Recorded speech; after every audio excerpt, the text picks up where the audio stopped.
할렐루야. 네. 반갑습니다.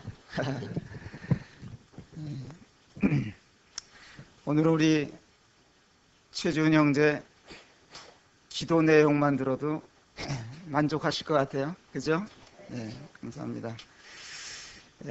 사람들은 아마 모든 성공을 바라는지는 모르지만은 우리의 성장은 실패를 통해서 온다. 저는 그렇게 생각이 듭니다. 그래서 결코 무익한 것이 아니다. 감사가 되죠. 춘천에 서울서부터 이 춘천까지 오는 전철이 생긴 지가 몇 년 됐는지 모르겠어요. 몇 년 잘 흘렀죠. 그 ITX 열차를 청춘 열차라 그래요. 그죠? ITX 청춘. 왜 청춘입니까? 청량리에서부터 춘천까지 나라서 이제 처음에는 그렇게 지었는데 지금은 이제 용산에서 춘천까지 이렇게 연장이 됐죠.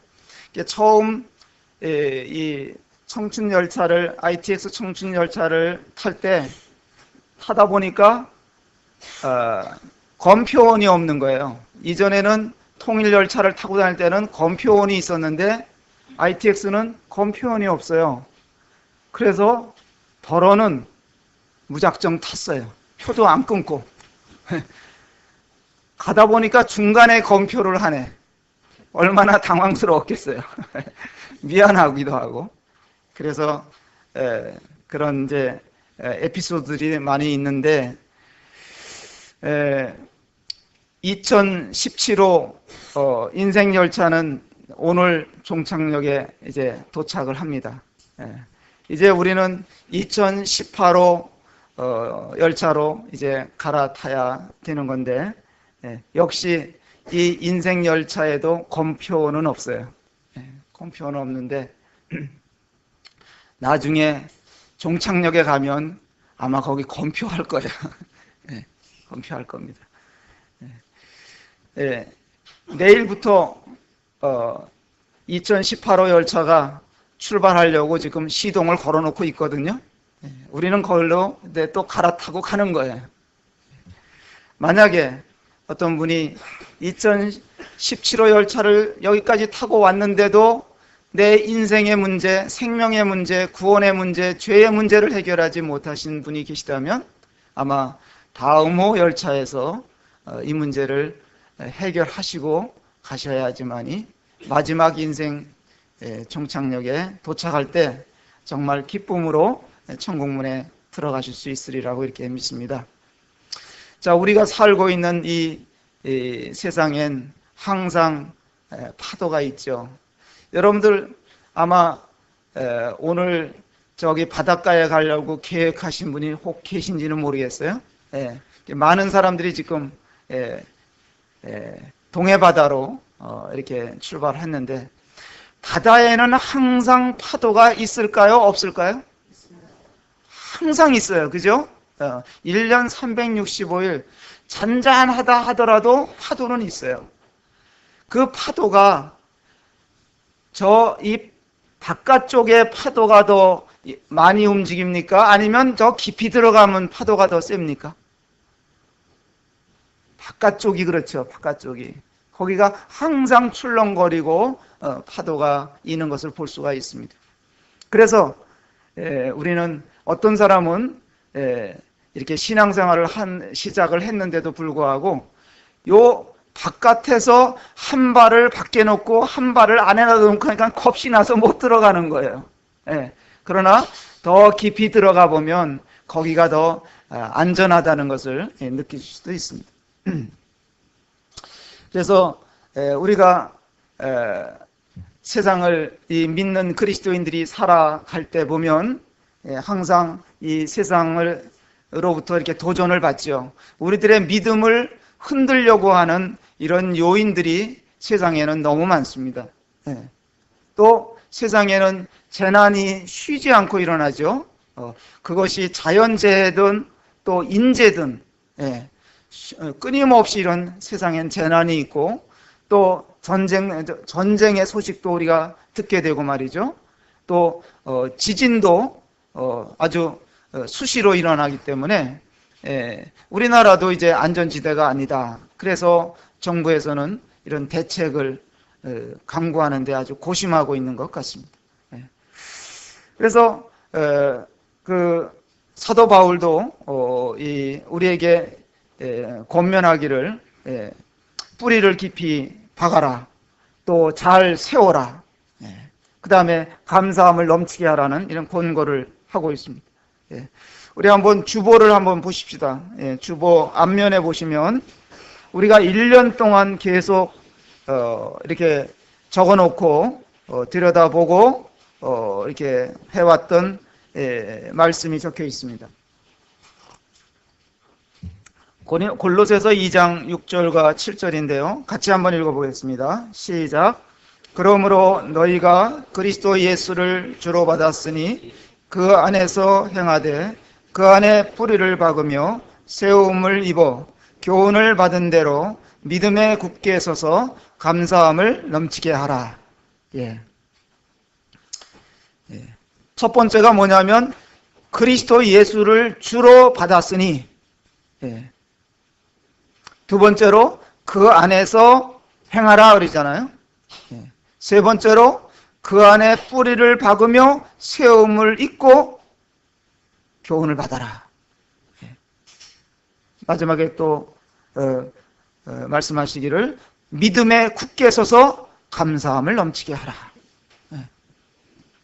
이왕의 믿은 자가 되었다면 이렇게 살아야 하는 것입니다. 어떻게 형제자매님들 1년 동안 이렇게 살아오셨습니까? 네. 스스로 형제자매님들을 내 1년 동안의 신앙을 체크해 본다면 몇 점을 주셔야 되겠습니까? 각자 한번 매겨보시기 바랍니다. 그래서 오늘 이 말씀을 이렇게 이제 제가 아마 지난 1월 달에 첫 해를 시작하면서 이런 말씀을 가지고 이 말씀을 가지고 교제를 나눴는지는 모르겠습니다만 그런 것 같기도 하고요. 오늘 말씀을 다시 한번 생각해 보면서 교훈을 받았으면 좋겠습니다. 첫 번째로 너희가 그리스도 예수를 주로 받았으니, 자, 여러분들 인생에 있어서 최고의 선물은 뭡니까? 예수 그리스도를 받았다는 거예요. 무엇으로 받았어요? 주로 받았다는, 나의 주인으로 받아들였다 이거예요. 이것처럼 놀라운 일은 없는 거예요. 우리가 믿음으로 하나님의 생명을 받았고 예수 그리스도 자신을 우리가 받았습니다. 예수 그리스도가 누구시냐? 구약의 다윗이 표현하기를 말이요, 하늘이라도 주를 용납하기가 감당치 못하다 그랬어요. 그렇게 위대하시고 어마어마하신 분을 우리가 주로 받았다. 놀라운 것입니다. 사람들은 무엇을 받아야 만족하겠습니까? 그저 좋은 차를, 좋은 집을, 좋은 최신형 무슨 전자기기나 휴대폰이나 이런 거 받아야 좋은 선물이라고 생각하세요? 물론 어떤 선물도 작은 선물을 받으면, 저는 어제 작은 우리 사돈으로부터 화장품을 하나 받았어요. 남성용 화장품 조그만 거 하나 받았어요. 감사하죠. 그런 선물 받아도. 우리가 세상을 살아가면서 이런저런 선물을 주고받기도 하는데, 이런 선물들은 우리 주님을 선물로 받는 거에 비하면 장난감도 아니야. 어린애 장난감도 아닌 거예요. 주로 받았다. 주로 받았다는 얘기가 나의 주인으로 받아들였다 이거예요. 주인. 여러분 주인을 어떻게 섬기고 사세요? 여기 계신 자매님들은 남편이 주인이시잖아요. 근데 이 주인들은 문제가 많아. 저도 남편이지만은 항상 문제가 많아. 문제덩어리야. 그래도 주인님하고 살잖아요. 그죠? 예. 그런데 세상을 창조하신 하나님 아버지가 우리의 주인이시고 또 그 아들 하나님이신 예수 그리스도께서 나의 주인으로 찾아오셔서 말이죠. 내 마음을 놓고 하고 오랫동안 계시다가 어떤 분은 30년 만에 마음 문을 열고 들어오시라고 받아들이고 어떤 사람은 60년 만에 받아들이고 말이죠. 예. 주인으로 받아들였다 이거예요. 그러면 주인으로 모셔야죠. 예. 주인으로 모셔야 돼. 세상에 시원찮은 남편도 주인으로 모시고 사는데 항상 골칫거린 남편도 주인으로 모시고 사는데 끝까지. 예. 그런데 우리 하나님이신 창조주이신 나를 위해서 십자가에 못 박혀서 내 죄를 송두리째 다 가져가 주신 그 주님을 내가 선물로 받았다. 놀라운 거예요. 얼마나 감사한지 모르. 예. 그런데 이 주님은 어떤 분이냐? 여기 골로새서 2장에 설명이 되어 있어요. 한번 골로새서 펴보세요. 신약성경 골로새 2장을 보겠습니다.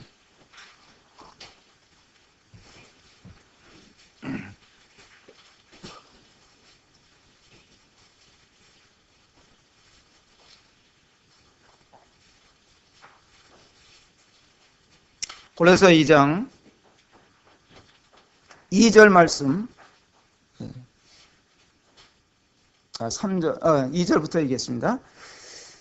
이는 그들로 마음의 유한을 받고 사랑 안에서 연합하여 확실한 이해의 모든 풍성함과 하나님의 비밀인 그리스도를 깨닫게 하려 함이니 그 안에는 그가 누구예요? 하나님의 비밀이신 예수 그리스도다 이거예요. 그 안에는 지혜와 지식의 모든 보화가 감춰져 있다. 예, 그리스도 안에. 그래서 그리스도를 만나면 예수님을 선물로 받는다는 것은 이 예수님 안에 있는 모든 것들을 내가 받아들이게 되는 거예요. 이건 보통 횡재가 아닌 겁니다. 예. 그래서 이런 보화에 대해서 왜 비밀이라 그랬느냐? 세상 사람들이 모르기 때문에 비밀이라 그런 거예요. 세상 사람들은 거들떠보지를 않아요. 관심을 기울이지를 않아요. 예. 이 세상 풍조는 말이죠. 이러한 말씀에 동조를 하지 않습니다. 사람들의 관심은 뭐냐면 일단 내 눈앞에 이득이 되는 거라 돼요. 그래야 좋은 거라고 생각하는 거예요. 예. 세상은 경제적인 이득을 강조하는 것에 그런 것에 관심이 많은 거예요. 예를 들어서 돈 버는 지식, 여기 이제 지식이라고 그랬는데 이거는 지혜와 지식이라고 그랬는데 이런 지식이 아니란 말이에요. 그 세상 사람들이 추구하는 지식과 지혜는 돈 버는 지식, 돈 버는 방법, 세상에서 출세하는 방법, 어떻게 하면 권력을 더 큰 걸 차지하느냐, 좋은 자리에 올라가느냐, 그게 온통 관심사고 그것이 지혜라고 생각하고 그게 지식이라고 생각하는 거예요.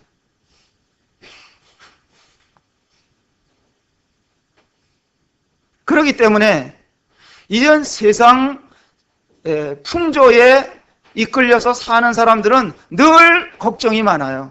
고심이 많아. 어떻게 하면 좀 더 좋은 자리, 어떻게 하면 좀 더 좋은 집, 어떻게 하면 좀 더 편리하게 사는 방법, 이런 거를 추구하니까 이런 성경에서 말하는 이런 지식과 지혜는 관심이 없는 거죠. 그래서 그리스도인이라 할지라도 말이죠.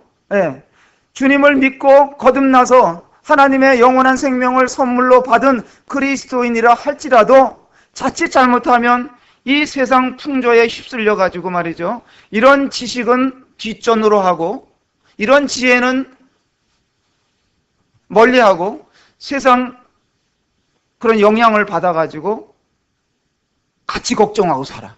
그런 것 때문에 걱정하고 살아. 주은 형제가 아까 그런 간증을 했잖아요. 정말 자기는 최대의 그 행운을 잡은 사람이다. 멸망할 뻔했던 인생인데 이런 인생을 구원해 주신 주님을 생각하면서 감사하잖아요. 아주 좋은 자세죠. 그게 최고인 거예요. 사람의 관점은 달라요. 사람들은 이분은 이런 것을 했으면 좋겠다 막 그렇게 생각하지만 주님은 아닐 수도 있어요. 주은 형제 선생님 하면은 얼마나 잘할 것 같으냐 이런 생각들 다 하시죠. 하나님이 보실 때는 너는 그거보다 더 좋은 게 있어 이렇게 하실 수도 있단 말이에요. 하나님께서 그런 길을 주시면 그 길을 가야죠.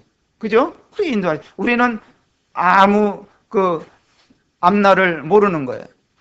그래서 우리 준이 형제를 제가 어제 저녁에 만났어요. 저기 어디 이제 밑에 지방에 갔다가 오는 길에 제가 터미널에서 만나서 형제 그럼 격려를 했어요. 형제 여기서 다른데 눈 돌리지 말고 여기 춘천에서 일단은 직장을 찾아라. 제가 준 형제 만나기 이틀 전서부터 인터넷 들어가서 직업센터, 일자리 센터 검색을 다 했어요. 해보고 내가 있더라. 너에게 맞는 거 하나 골라 잡아라. 그리고 일단은 일하는 거다. 돈은 버는 거는 나중에 생각하고 지금은 형제는 돈 벌 욕심을 가지면 아무것도 안 돼. 그냥 먹고 살 수만 있고 주님 섬길 수 있는 그런 직장이면 무조건 잡아라. 직장 잡아놓고 5월달에 장가 가야지. 그냥 있다가 장가 갈 수는 없으니까. 그러면서 1년 동안 일하면서 또 한 번 도전해봐라. 일하면서 도전할 수 있는 거예요. 어떤 사람은 5번, 6번 도전하는 거예요. 7.8기 있죠. 맞습니다. 그렇습니다. 그러니까 우리는 방법이 열려 있는 거예요. 그리스도인들에게는. 그냥 감사하게 하고 성도님들이 계속 기도해 줄 필요가 있는 것이죠. 그래서 사도 바울은 말이죠. 예수 그리스도를 알고 나서 세상 것을 다 버렸다 그랬어요. 한번 볼까요? 빌립보서 3장에 그 말씀이 있어요. 골로새서 앞에가 빌립보서입니다. 3장 7절 말씀.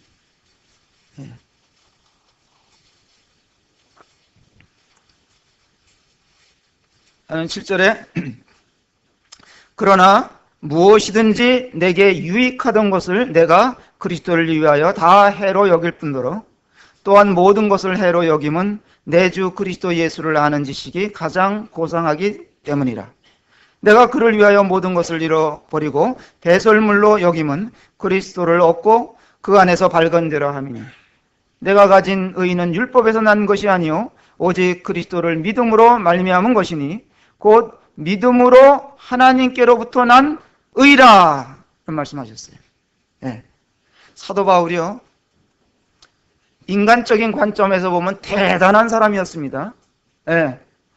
아주 이스라엘이라는 그 나라 그 시대에 가장 존경받는 반열에 있었던 사람인데 그 사람이 예수 그리스도를 알고 나니까 이 모든 것들을 뭘로 여겼다고요?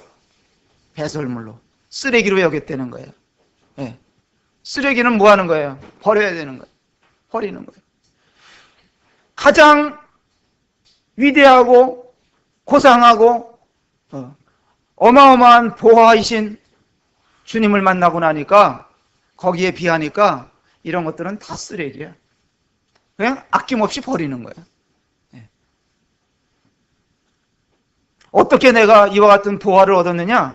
여기 말씀해 보면 내가 가진 의는 율법에서 구절에 있잖아요. 내가 가진 의는 율법에서 난 것이 아니요 그랬어요. 자기가 율법을 철저하게 지키려고 애썼던 사람이에요. 일주일에 2번씩 금식 기도하고 말이죠. 악은 쳐다보지도 않고 살려고 그랬고, 그렇게 율법을 열심히 지켰던 사람인데 알고 보니까 그 율법으로는 이 보화를 얻을 수가 없어요. 그래서 그거 버렸어요. 예수님을 믿고 나니까, 믿음으로 믿고 나니까 그가 방향을 바꾼 것입니다. 예. 그렇게 나와 있잖아요. 율법에서 난 것이 아니요 오직 그리스도를 믿음으로 말미암은 것이다 그랬어요. 믿음으로. 예수 그리스도를 믿음으로 받아들이게 될 때 의가 이루어졌다. 하나님이 보실 때 너는 합격, 옳다.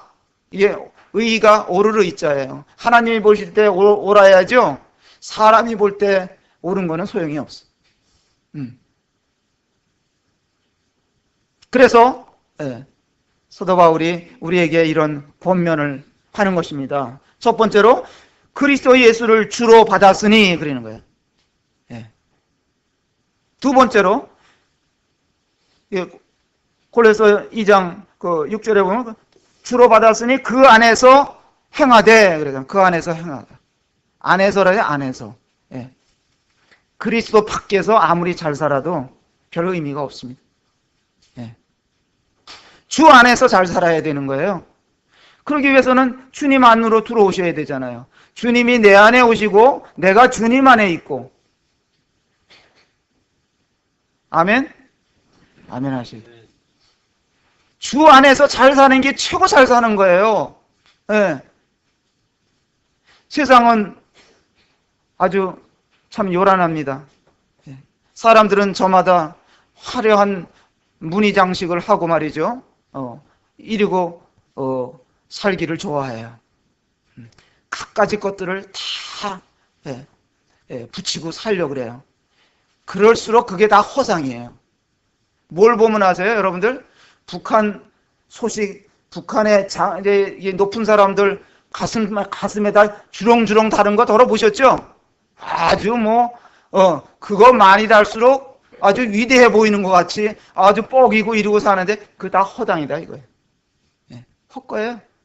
세상에 여러분들 아무리 이런저런 계급장을 내가 다 붙이고 출세 가도를 달린다고 해도 그리스도 밖에 있으면 그리스도 안에서 행하는 것이 아니면 그건 다 의미가 없는 명예라든지 또 부라든지 인기라든지 말이죠. 안정적인 생활 그리스도 아니면 사상누각이라는 거예요. 사상누각. 모래 위에다가 정자를 지어봐야 무너지는 거예요. 아무리 잘 지어봐야.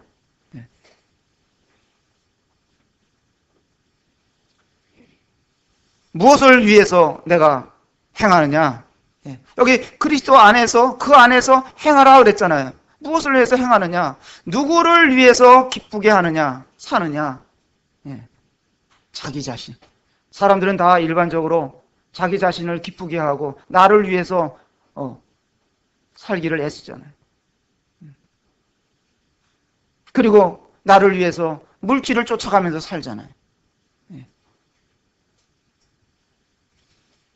우리는 무엇을 위해서 행하는 것이냐? 누구를 위해서 행하는 것이냐? 생각해보고 살아야 됩니다. 올해는 다 지나갔어요. 이렇게 행하는 데 있어서 내가 미진함이 보인다 할지라도 다음 2018년도가 대기하고 있어요. 그때 우리가 이런 것들을 또 수정해 나가면 되는 것이죠. 다 완벽한 사람은 또 없어요. 그리스도 안에 들어왔다 할지라도 우리는 다 우리 스스로 잘 살 수 없는 자들이에요. 데살로니가 전서 4장에 한번 가서 보겠습니다. 뒤로 가시면 말이죠. 데살로니가 전서가 나오죠.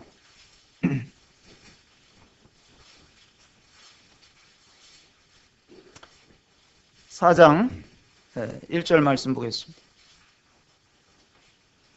그러므로 형제들아 우리가 끝으로 주 예수 안에서 너희에게 구하고 권면하노니 너희가 마땅히 어떻게 행하며 하나님을 기쁘시게 할 수 있는지를 우리에게 배웠으니 곧 너희가 행하는 바라 더욱 많이 힘쓰라 그랬습니다.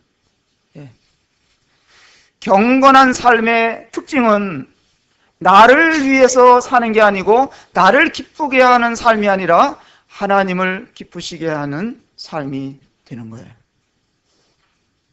우리는 이미 하나님의 은혜를 입은 자들로서 그것을 반영하면서 살아야 되는 거예요. 은혜를 입었으니까 그걸 내 삶을 통해서 반영하면서 살아야 되는 거예요. 모든 삶에 주님이 나타나야 되는 거예요. 내 자신이 나타나면 그건 점수가 없어요. 주님이 나타나야 되는 거예요. 우리의 행하는 것을 보고 우리의 삶의 방식을 보고 세상 사람들이 궁금해해야 되는 거예요. 나도 저분처럼 살았으면 좋겠다. 세상 사람들은요, 마음이 공고하기 전에는 참 그리스도인들의 삶을 주목하지를 않아. 그런데 곤고할 때가 온단 말이에요. 사람들이 살다 보면 세상에서. 그럴 때 옆에 있는 진실한 그리스도인을 보게 돼 있어요. 나도 저분처럼 살 수 없을까? 저분은 저렇게 어려운데도 항상 기뻐하고 믿음으로 이겨내고 저러는 거 보면 부러워지는 거예요. 관심을 갖게 되는 거예요. 그래서 어떻게 하면 믿을 수 있습니까? 물어오는 거예요. 그래서 지금 평소에 주변 사람들이 나에 대해서 별 관심을 안 가진다 하더라도 그거 상관할 게 없어요. 그들에게 어려움이 올 때가 있어. 그때 우리가 주님을 반영하는 삶을 살고 있다면 우리가 그들에게 도움을 줄 수가 있어. 대부분의 사람들은 말이죠. 누구를 기쁘시게 하려고 애쓰고 삽니까?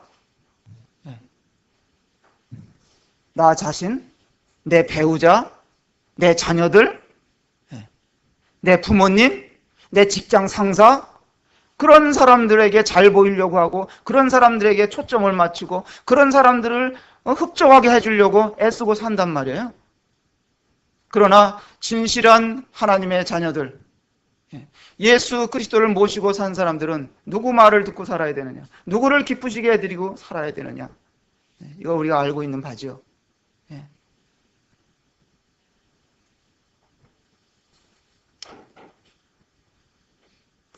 여기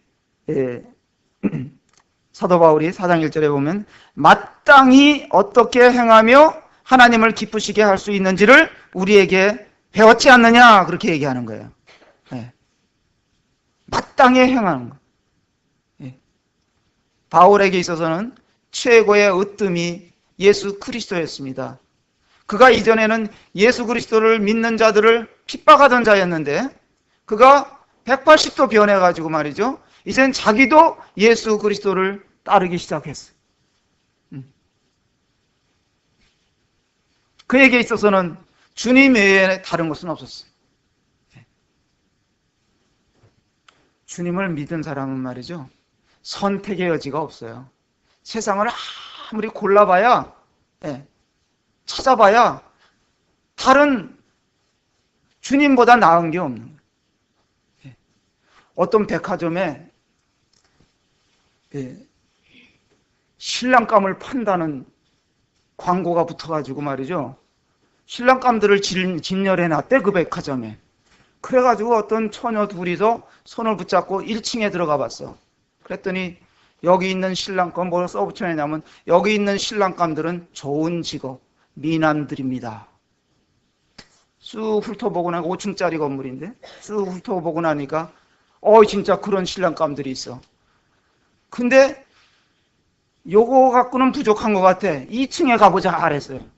2층에 가보니까 직업 좋고 잘생겼는데 이게 서비스도 좋다네. 거기 있는 신랑들은 마음에 쏙 들어서 고를까 하다가 3층에 가보자 그랬어요. 3층에 가보니까 이 신랑은 인물도 잘생겼지, 돈도 잘 벌지, 서비스도 좋지, 그 다음에 마음도 비단결이래네. 욕심이 생기니까 그 다음 층에 올라갔어. 맨 꼭대기 2층까지 올라가 보니까 5층에 가니까 거기는 아무것도 없는 거예요. 근데 여기서는 밑에 층으로 내려갈 수가 없어. 밖으로 나가야 돼. 예. 여러분들, 예수님 외에 다른 좋은 것을 찾으려고 애쓸 필요가 없습니다.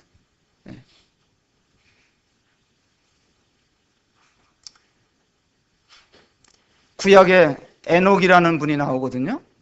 그래서 에녹은 300년 동안 예수님, 하나님과 동행하면서 살았어요. 당시에 그 사회는 말이죠, 강포와 부도덕과 부패된 그런 세상이었습니다. 하나님으로부터 심판을 받아야만 하는 그런 세상이었는데, 그런 세상 속에서 에녹은 하나님과 동행하면서 살았어요. 여기 계신 형제자매님들이 우리가 살고 있는 세상이 그 옛날 하나님께서 노아의 심판을 단행하시기 직전과 같은 모습 속에 세상을 살고 계신 거예요. 근데 여러분들이 하나님과 우리 주님과 동행하면서 믿음으로 굳게 서서 여기까지 살아오셨다는 것에 대해서 박수를 쳐드리고 싶어요. 그 옛날에 그 에녹과 같은 분들이 여기 이렇게 많구나, 이런 생각을 할 때 참 감사가 되는 것입니다. 사람들은 말이죠, 하나님과 반대로 살기를 원해요.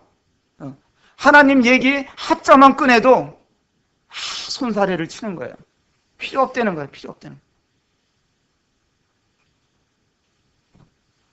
온통 세상은 자기가 주인이야. 자기 마음대로 하면서 살고 싶어 해요. 자기가 주인 행세를 하고 살고 싶어 해요. 그래서 어떤 신랑 가운데는 보면 집에 들어오면 소파에 앉아가지고 다 불러댄대요. 심지어는 물 갖다 달라고 그래요. 재떨이 같이 갖다 대달라고 그러는 신랑도 있고 말이죠. 다 자기가 왕이 되고 싶고 주인이 되고 행세하고 살고 싶어요. 근데 하나님을 만나면 하나님을 주인으로 모시고 살아야 되니까 싫어하는 거예요. 어쩔 수가 없는 것이죠.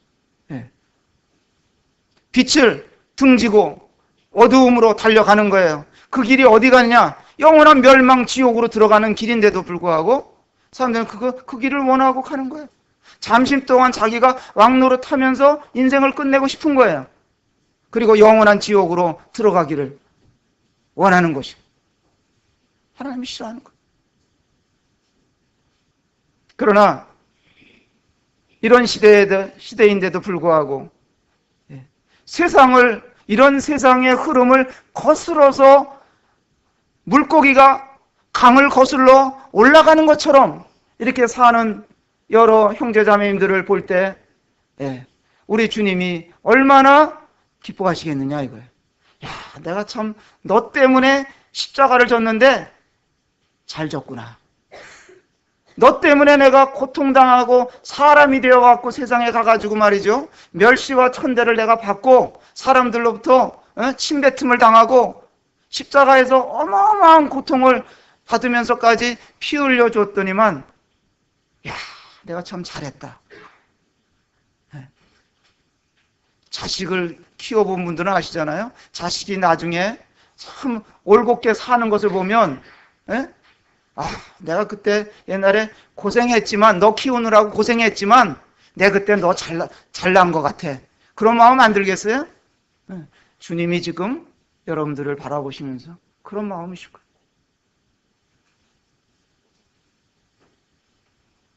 사람들은 하나님 나라를 거부해요.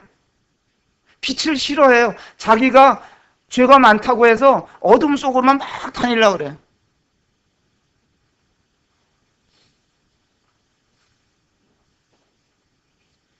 이런 세상에서 여러분들이 세상을 거슬러 올라가면서 사시는 여러분들, 사람들로부터 손가락질도 때로는 받고 바보 취급도 당하고, 그런다 하더라도 말이죠, 성경 말씀은 진리예요. 세상 것들은 안 변하는 게 없어요. 다 변합니다. 하나님 말씀은 변하지 않는. 성경에 뭐라고 되어 있는지 아세요? 나중에 진리를 따라서 산 사람들은 내가 보상하겠다.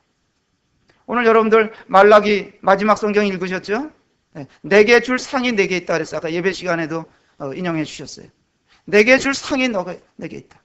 내게 줄 상. 우리들이 주님 다른 것을 크게 못해도 믿음에 굳게 서서 살아온 것만 하더라도 하나님께서는 상을 예비해 놓고 계시다, 그 얘기예요.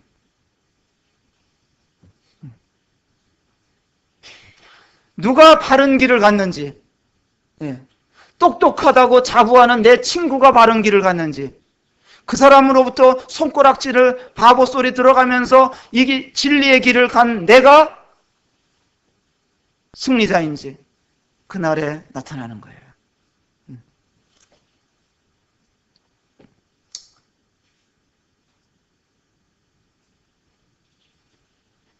데살로니가 전서 여기 2장 2장 한번 봅시다. 2장 4절 말씀. 오직 하나님께 옳게 여기심을 입어 복음을 위탁받았으니 우리가 이와 같이 말하면 사람을 기쁘게 하려 하며 아니요 오직 우리 마음을 감찰하시는 하나님을 기쁘시게 하려 함이라. 그러면 우리 하나님께서 우리들에게 뭘 맡기셨느냐? 복음을 위탁하셨다는 거예요. 복음을 맡기셨어요. 이 복음을 전하라고. 우리가 여기 왜 있는지 아시겠죠? 우리가 구원받았으면 하나님의 자녀잖아요. 하나님 나라에 들어갈 자들이에요. 그러면 하나님이 우리를 구원하셨으면 냉큼 데리고 가야 되는데 안 데리고 가시고 여기에 두시는 거예요. 왜? 복음을 내가 너에게 맡기노라. 그러니까 나 예수님 믿었으면, 내가 복음을 깨달았으면 나로 인해서 옆에 또 다른 사람이 복음을 들어야 되는 거예요. 말로 전할 수도 있고 삶으로 보여줄 수도 있고, 또 나는 직접 복음을 잘 못 전해도 그 전하는 분을 내가 도와줄 수도 있고, 여러 가지 방법으로 우리는 하나가 되어서 한 팀으로 이 복음을 전해서 한 영혼을 구조해내는 거예요. 바다에 사람이 빠지잖아요. 혼자 가서 건지나요? 팀으로 가서 건지는 거예요. 배를 끌고 가는 사람, 그 가서 직접 들어가는 사람, 건져내면 또 담요 덮어가지고 체온을 보호해주는 사람, 팀으로 한 생명을 건지는 거예요.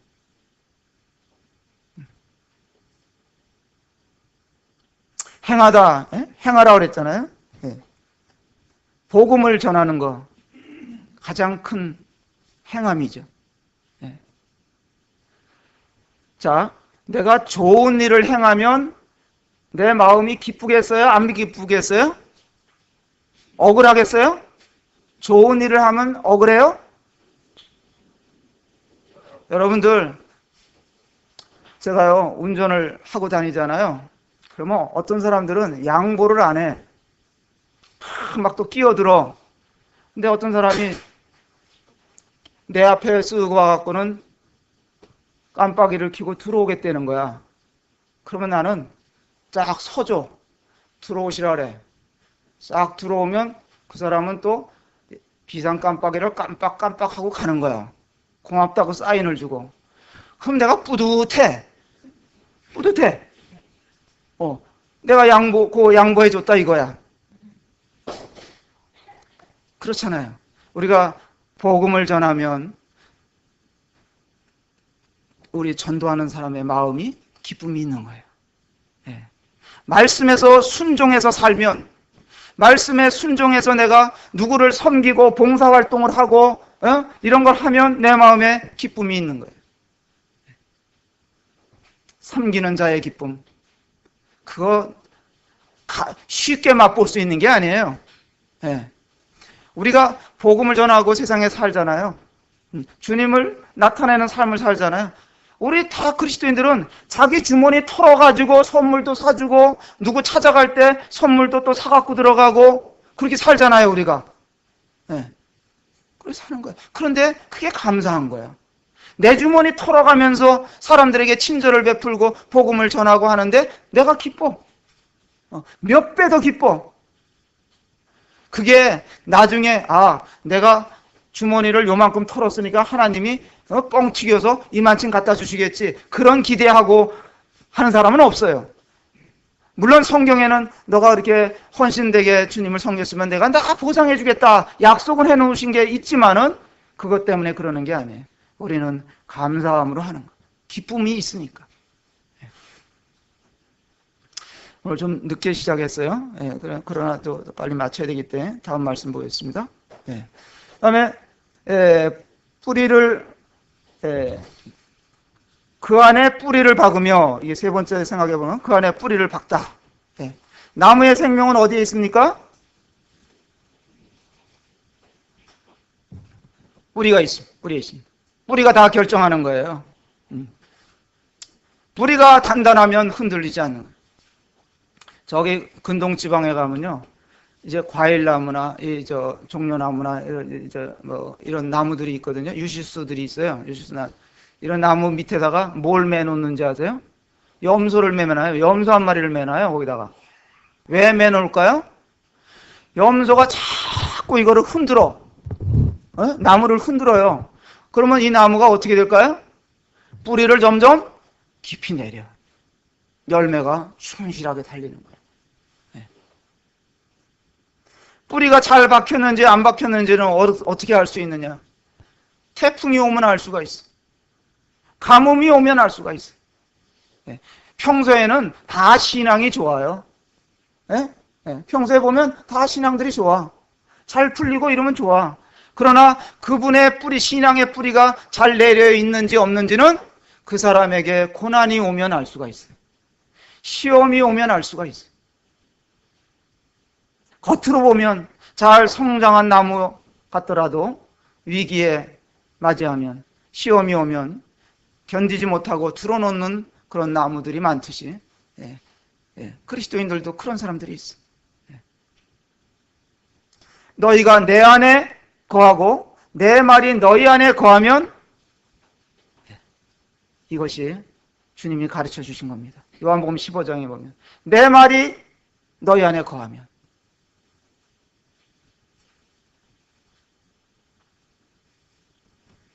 그런 사람에게는 주님 무슨 약속을 하셨냐면 무엇이든지 구하면 내가 이루어주겠다. 그런 약속하셨어요. 나는 주님께 뿌리를 깊이 내리지 못하고 있는데 욕심은 있어가지고 이것도 구하고 저것도 구하고 삶은 엉터리인데 그 기대할 수가 없는 것이죠. 예수님에게 뿌리를 내린다는 의미가 뭐냐면 그분의 가르침을 받으며 주님께 관심을 가지며 그분의 명령을 따라 사는 거예요. 그게 뿌리를 내린다는 의미예요. 뿌리는 말이죠. 나무 뿌리는 자기가 좋아하는 것을 찾아가게 돼 있어요. 제가 이 앞에 마당에다가 봄이면은 거름을 묻어주잖아요. 이제 아까 음식물 썩혔다가 갖다 묻어줘요.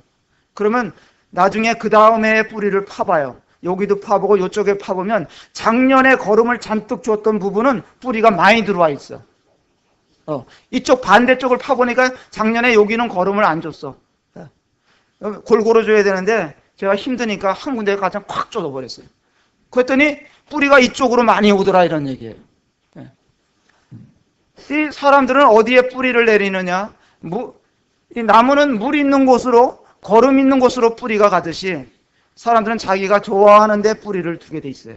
세상 쾌락에 뿌리를 둔다든지 물질에 뿌리를 두면 자꾸 그쪽으로 가는 거야. 철학자 루소라는 분이 있는데요. 이분이 사람 연령대별로 평가를 했어요. 뭐에 사람이 움직이냐? 10대는 과자에 움직인다 그랬어요. 20대는 사랑에 움직이고 말이죠. 30대는 쾌락에 움직이고 40대는 야심에 움직이고 50대는 명예에 움직인다. 뭐 이런 말들 했어요. 사람들은 자기의 관심사가 있는데 뿌리를 뻗는 거예요. 그러면 우리 그리스도인들은 무엇에 의해서 움직이느냐 이거예요. 어디를 향해 뿌리를 뻗치느냐? 하나님의 말씀, 그리스도 안에 뿌리를 둬야 된다. 그 다음에 이제 두 번째로 세움을 입으라 그랬잖아요. 거기에. 건축에는 기초가 굉장히 중요하잖아요. 세워야 되는 거예요. 기초가 단단하면 그 위에 세우면 안전하죠. 예수 그리스도가 반석이시고 그분 위에 세워지지 않은 인생은 홍수가 나고 창수가 나면 다 무너지는 거예요.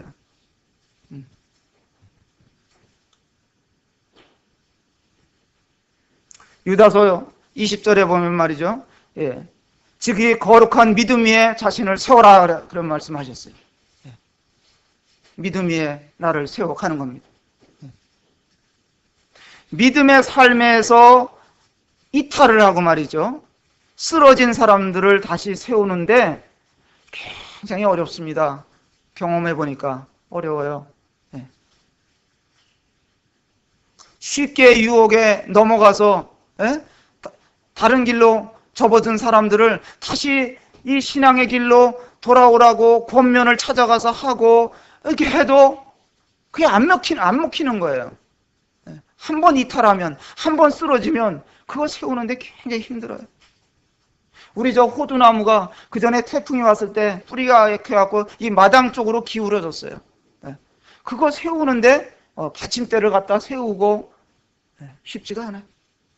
몇 년이 지나야 이렇게 또 자리를 잡아가는 거예요. 그래서 이런 그리스도인들을 보면 안타까운 마음이 많이 듭니다. 그래도 우리는 기대를 하는 거예요. 한 번 믿은 사람은 영원한 하나님의 자녀이기 때문에 그가 이탈의 길을 갔다 하더라도 지금 뭐 방학 중이다 뭐 핑계를 많이 대요. 지금 나는 슬럼프 중에 어떤 분은 얘기해. 왜 요즘 모임생활 안 하십니까? 슬럼프 중이래 자기가. 자기 입으로 슬럼프래. 기다려주는 거죠. 하나님이 기다려주시는데 우리도 기다려줘야죠. 그렇지 않겠어요? 기도하면서 기다려주는 거예요. 자, 마지막으로 믿음에 굳게 서서 감사함을 넘치게 하라 그랬잖아요. 살다 보면 말이죠. 하나님, 이것도 감사해야 됩니까? 그런 반문을 하고 싶을 때가 많아요. 그렇지 않으세요? 그럼에도 불구하고 감사해야 됩니까? 그럼 주님이 뭐라 하냐면 야, 그럴 수도 있지라고 생각해라 그래요. 그럴 수 있습니까? 그게 아니라 그럴 수도 있지.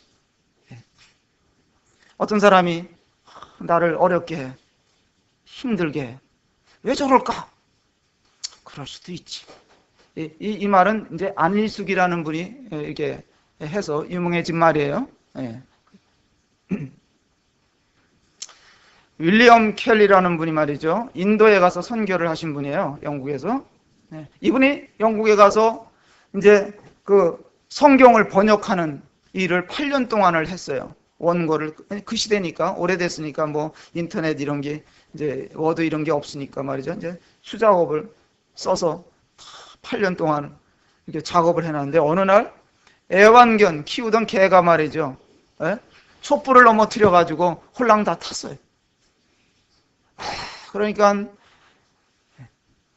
그분이 원망이 생길 수도 있었는데 그분이 하나님 앞에 뭐라고 생각했냐면 하나님이 내가 번역한 것이 좀 미진한갑이다.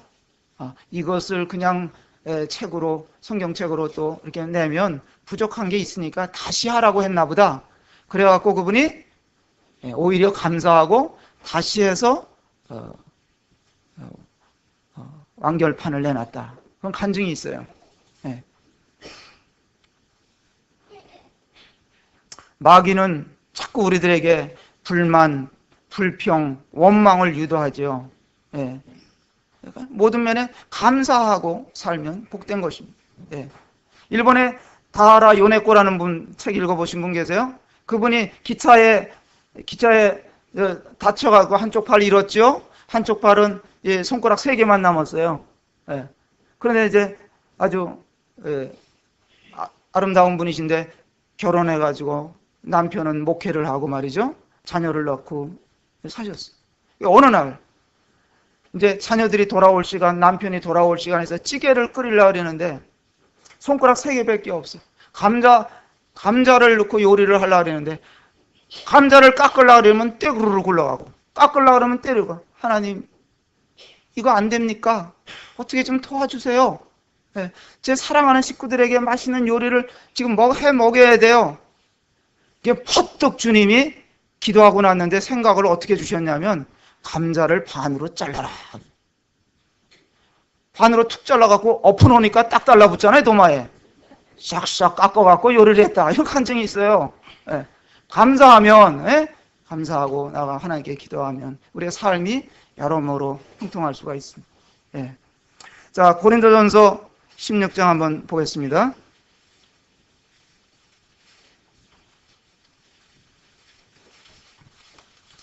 고린도전서 16장 마지막 줄이죠. 마지막 장이죠. 16장 몇 절이냐면 13절 말씀 보겠습니다. 여기도 보면 깨어 믿음에 굳게 서서 남자답게 강건하라. 믿음에 굳게 설 것을 사도 바울이 주문하고 있습니다. 흔들림이 없는 구원의 확신을 가지고 좌우로 치우치지 말라는 것이죠. 말씀을 굳게 의지해야 한다는 겁니다. 남자답게 강건하라 그랬어요. 남자답다는 게 뭐예요? 굳은 의지를 나타내는 거겠죠. 어떤 상황에서도 박력 있는 믿음을 가지고 추진력을 나타내는 거예요. 건강한 신앙생활을 하라 그 얘기죠. 자, 제가 언제 가장 힘이 솟는지 아세요? 힘이 날 때가 있어요. 형제들을 볼 때 믿음에 굳게 서서 참 신실하게 주님을 섬기는 형제들을 볼 때 아주 큰 힘이 나는 거예요.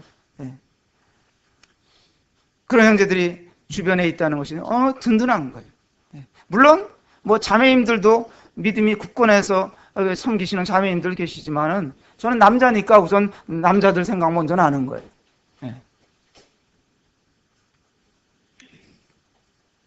마지막으로 정리하고 마치겠습니다. 그래서 미국에 가보면 그 캘리포니아 주에 가면 요세미티 국립공원이라는 데 있거든요. 거기 가보니까 나무들이 이 삼나무들이 어마어마한 나무들이 그냥 군락을 이루고 있는데요. 그 나무 높이들이 보통 100m가 넘어요. 끝이 보이겠어요? 안 보여요. 수령이 얼마나 됐느냐? 큰 나무는 2000년이 넘었다는 거예요. 그러니까 그 나무가 뭘 봤느냐? 예수님이 이스라엘 땅에 오신 거 본 거예요. 2000년이 넘었으니까. 그런 나무들이 그 군락을 이루고 살아요. 그러면 그 나무들이 그렇게 군락을 이루고 지금까지 어떤 나무는 화재가 일어났는데도 살아남아서 사는 그런 나무들이 있어요. 그 나무들의 비밀이 어디냐? 뿌리에 있는 거예요. 근데 이 나무의 특징은 뿌리가 땅속 깊이 내려가지는 않고 옆으로 이렇게 뻗었어요. 그래서 뿌리끼리 서로 엉켜져서 이렇게 군락을 이루고 사는 거예요. 두 가지죠. 뿌리를 서로 우리가 믿음의 뿌리를 서로 얽혀서 이렇게 신앙생활을 하고 참 우리가 이렇게 믿음에 굳게 서서 이렇게 올해를 살아왔고 또 내일부터 또 새해를 맞이해서 이렇게 살아가는 것입니다. 그래서 단순한 원리를 사도 바울이 성경을 통해서 우리에게 가르쳐 줬습니다. 그래서 주 예수 그리스도를 우리가 선물로 받았고요. 또 그 안에서 우리가 행하면서 또 뿌리를 받고 세움을 입고 또 믿음에 굳게 서서 감사함을 넘치게 살면 참 내년에도 승리하는 삶을 살 수 있다고 믿습니다. 자, 기도하고 마치겠습니다. 아버지 하나님 감사합니다. 이렇게 시간의 한계 속에서 저희들이 살고 시간을 정해주신 분이 하나님이시고 한 해를 시작하게 하신 분이 하나님이시고 또 마치게 하시는 분도 하나님이십니다. 또 우리가 새로운 한 해를 이제 출발하게 되겠사오니 이 새해에도 우리의 신앙이 더욱 굳건해질 수 있도록 도와주시기를 원하옵고, 또 성도들이 하나 되어서 이 위탁받은 복음을 위해서 살 수 있도록 도와주시옵소서. 또 은혜를 감사할 때 이 모든 말씀 주 예수님의 이름으로 감사하며 기도합나이다. 아멘.